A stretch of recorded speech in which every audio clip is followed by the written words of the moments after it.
E o assunto segue sendo boi, segue sendo pecuária bovina de corte. E agora sim a gente conversa com Ronald Macuco, da Pátria Agronegócios, que fala conosco sobre o tema. Ronald, eu estava falando aqui com o nosso telespectador a respeito de uma certa redução de escala de abate em algumas praças brasileiras, também uma melhora nas precificações, nas propostas pelo boi gordo, principalmente entre o finalzinho de maio e agora o mês de junho, e isso refletindo também numa relação de troca melhor com gado magro, pelo menos o que a gente tem observado aqui no mercado. Quero saber então, Ronald, como é que você avalia esse momento para o mercado do boi gordo frente à oferta de animais, a necessidade da indústria frigorífica, principalmente exportadora, que tem elevado os seus embarques, e o cenário também climático, porque traz todo um impacto importante sobre a pecuária brasileira. Boa tarde, seja bem-vindo.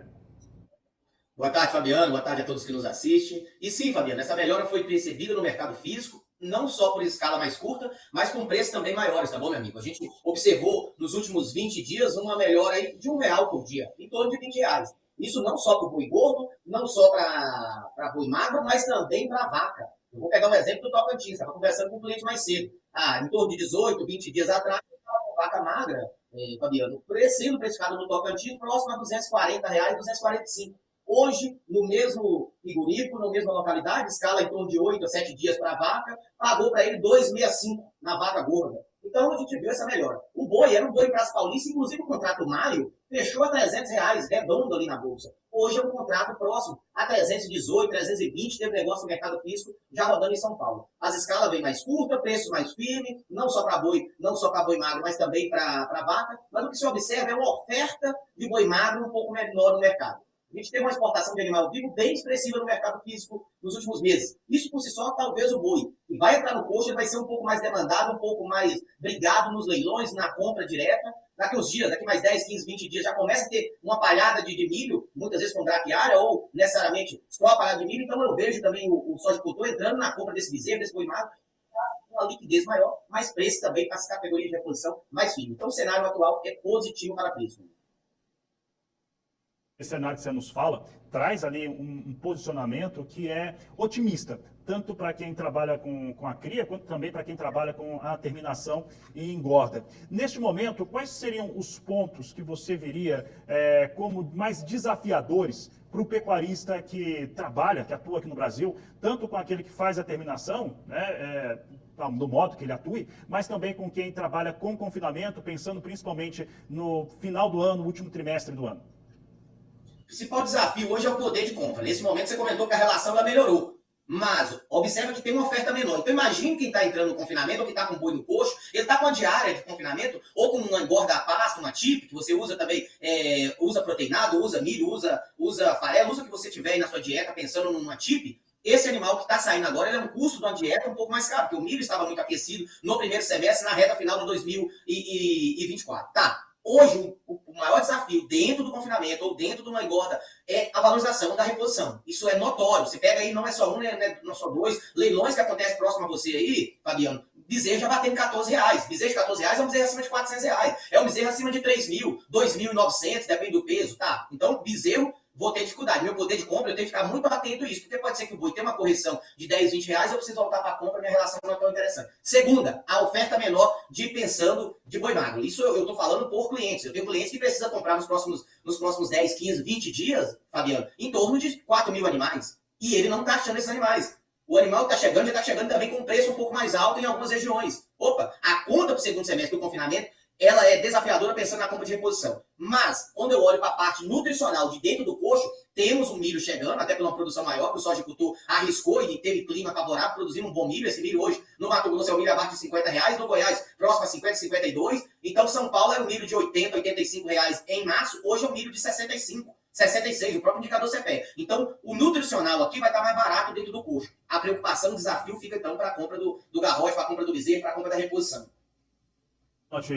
Aí eu volto no tema em relacionado às fêmeas, e você tinha afirmado na sua primeira resposta que houve também melhora para o pagamento de vacas aqui no Brasil. E aí eu vou falar abertamente, na segunda-feira eu recebi aqui nos nossos estúdios o presidente da Nelore, Mato Grosso do Sul, Associação dos Criadores de Nelore, Paulo Matos, e ele falou comigo abertamente que naquela segunda, antes de chegar aqui, ele tinha feito uma venda de vacas, um lote de vacas, para abate já na quarta-feira na costa leste de Mato Grosso do Sul. E a gente tem visto algumas sinalizações em algumas regiões do Mato Grosso do Sul, também no Mato Grosso, de frigorífico está realmente na correria, né, buscando esses animais. Não é apenas o boi gordo que está faltando, neste momento até as fêmeas para abate, para dar sustentação nessa escala, está mais difícil para essa indústria?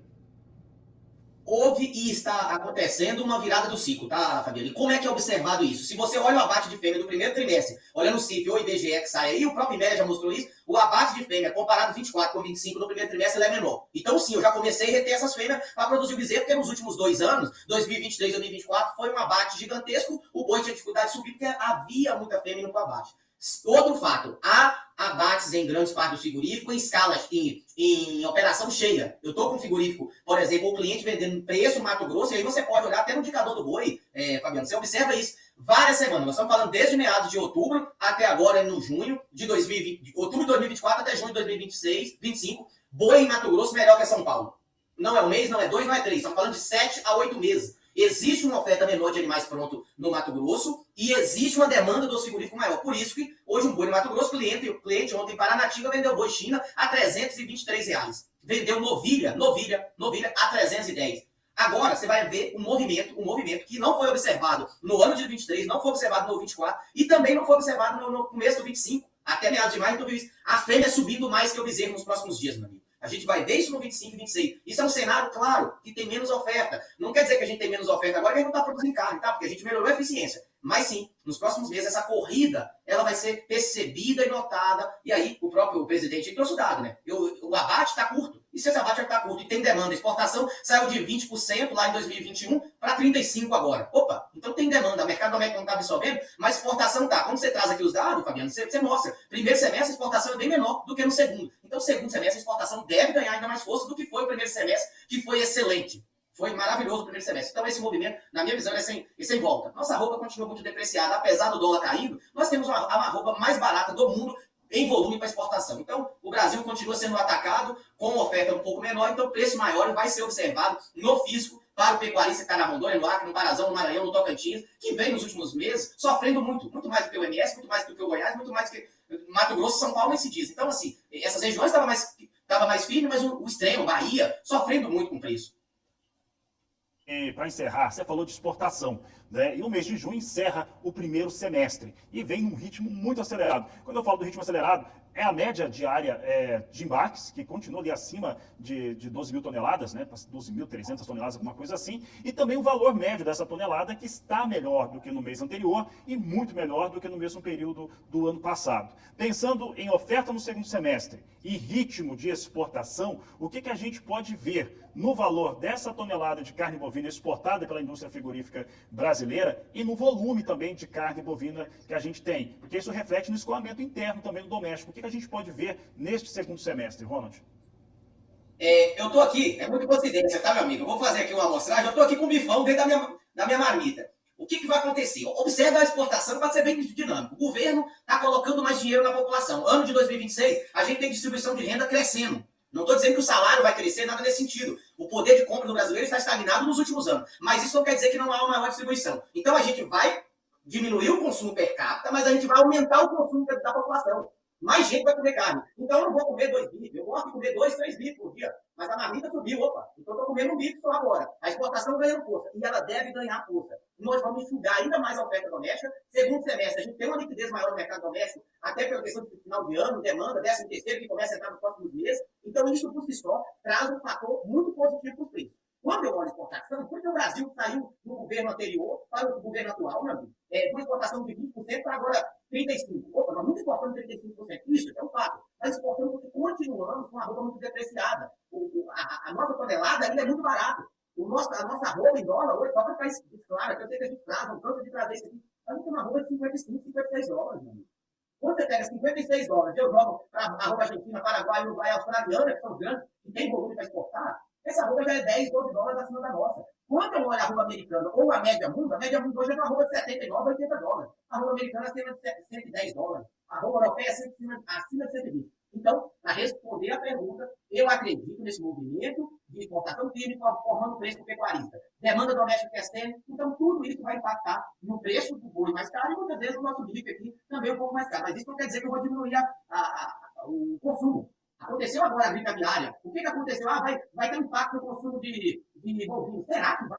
Quando tem vaca louca, eu corto o consumo de carne bovina. Quando tem uma gripe aviária, eu vou comer menos frango. Eu vou comer quais são os outros produtos que eu vou comer? Ovo, vou comer carne bovina, vou comer suíno. Então, natural que a gente tem uma demanda migrando, que migrou, que isso vai impulsionar. Se o governo continuar com esses estímulos, pensando em 2026, numa eleição, meu amigo, e olhando para o consumidor, vai ter preço mais caro para o consumidor, isso é notório, mas vai ter preço melhor para o pecuarista e justifica, tá bom? Nós temos um plantel menor do que era 2023, 2024, então todos esses fatores, eu tenho um gráfico, depois eu posso compartilhar com você, até para você fazer um texto aí, que é o Brasil sair de 197 milhões de animais para 184. Nosso consumo, nossa produção de carne sai da casa dos 9,8 milhões nos últimos 5 anos para em torno de 11 milhões de toneladas de carne. Então a gente cresceu, apesar do plantel um pouco menor, nós melhorou na eficiência. Esse é o Brasil que eu quero, o Brasil que nós torcemos, o Brasil que meu pai está fazendo lá na ponta no Parazão, e eu vou estar no Parazão logo mais. Então assim, meu amigo, deixa um abraço aqui e já fechando. O cenário é positivo, apesar dos movimentos, apesar de algumas regiões ainda não estar vendendo tão bem, tá bom?